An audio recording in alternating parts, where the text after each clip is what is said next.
know that many of you may have heard we had a guest speaker today, Bob Grant, was supposed to be here. Unfortunately, for personal reasons, Mr. Grant was unable to make it today. He wants us to know that he's here with us in spirit. He backs what we are doing 100%. He has a new show starting on ABC radio, I believe Sunday. I'm told from the Peanut Gallery. Starting on Sunday, so he supports us. We really should support him.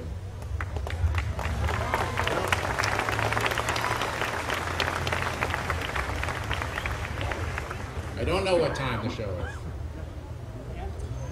I would like to read for you our mission statement of the Morristown Tea Party. We, the Morristown Tea Party, a public citizens group, are dedicated to supporting the U.S. Constitution and public policy that adheres to the principles of personal responsibility, individual liberty, limited government, and free markets. Insofar as all Americans must live within their financial means, so must our government. Furthermore, through our outreach and rallies such as this, we will show people they are not alone in their frustrations about the bad policies coming from both Washington and Trenton. Our goal is a united voice. We the people call for real, honest, ethical government for the good of our children, our families, community, and our country. Liberty and freedom for all. We have these events, thank you. We have these events to keep you informed and to get you engaged. What we are seeing in our country is something that hasn't happened, that didn't happen with this election, and it didn't happen with the last election. We are seeing a slow march from the liberty of our founding fathers through socialist policies that began in the 1940s. Yep. We have Lenin said, 2 steps forward, 1 step back. Well, they've been progressively moving forward, and we, the people, the taxpayers, are busy raising our families, going to church, going to our synagogues or whatever other items we do, and paying our taxes, and we become a little complacent. And I think that this is a show that we're not going to take it anymore.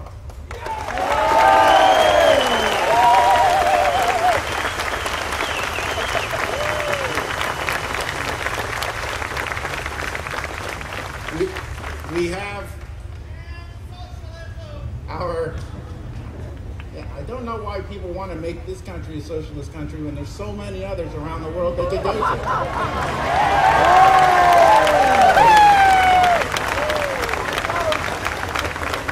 I'm still waiting for Barbara Streisand to move to Canada.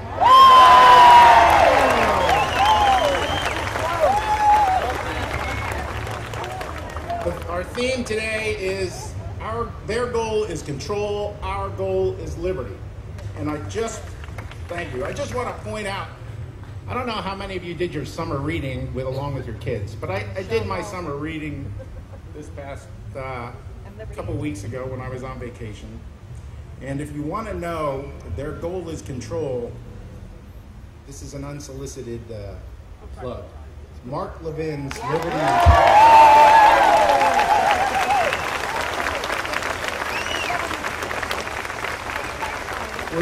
We have 2 big issues coming up in the fall in Congress, cap and trade and health care.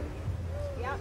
We're told that cap and trade is needed to protect the environment, which is it's a laudable goal, protecting the environment. No one wants to destroy the environment. But this is why, if you read Mark's book, and he's completely right, this is why things are couched in those terms. Because if you say, no, I'm against cap and trade, they can immediately set up a straw man and say, oh, then you're against the environment.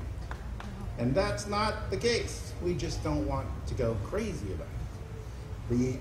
As of 2006, the Federal Register amounted to 74,937 pages of regulations that the government, just the federal government, you still have the state and local, just the federal government imposes on people and businesses. War and Peace is only 1,400 pages in comparison. So are they out to help us with these regulations, or are they out to control us? If you're a small business person, you know that trying to keep up with all these regulations costs you time and money. And this is time and money that could be used to employ another person. On the healthcare issue, we don't know where it stands because luckily people like you have gone out to town halls and made your voice heard before they tried to ram it through down our throats before their August recess.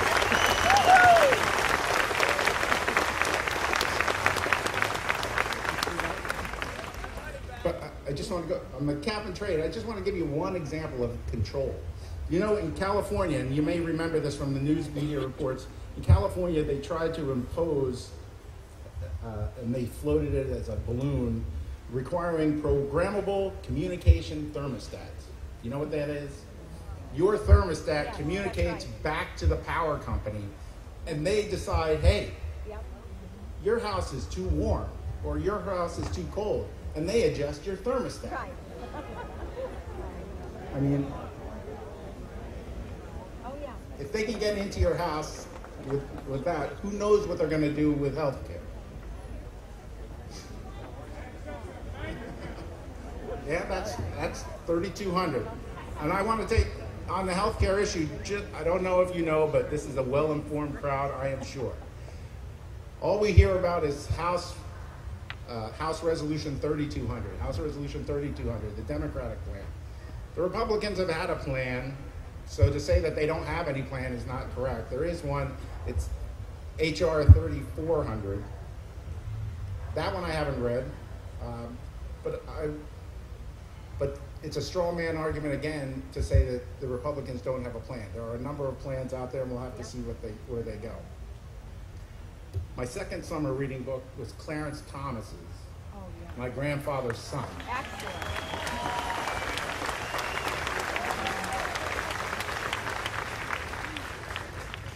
And I just want to read a portion of it if I can.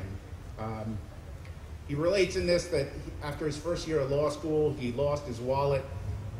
A person happened to find it, called in that he had it, and he met with the person. The person just happened to be John Bolton. And they got to meet and they got to talking, and he talks about their discussion. I'm going to quote from the book. One of our most fateful discussions began when I mentioned to John that I supported mandatory motorcycle helmet laws and the then new automobile seatbelt requirements.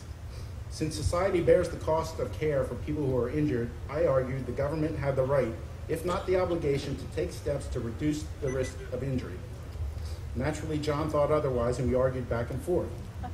Then he looked me in the eye and said, Clarence, as a member of a group that has been treated shabbily by the majority in this country, why would you want to give the government more power over your personal life? That stopped me cold. I thought of what Daddy had said when I asked him why he'd never gone on public assistance. Quote, because it takes away your manhood, unquote, he said. Quote, you do that and they can ask you questions about your life that are none of their business. They can come into your house when they want to, and they can tell you who else can come and go in your house. That's the control that you get completely over your life when you give up to your government.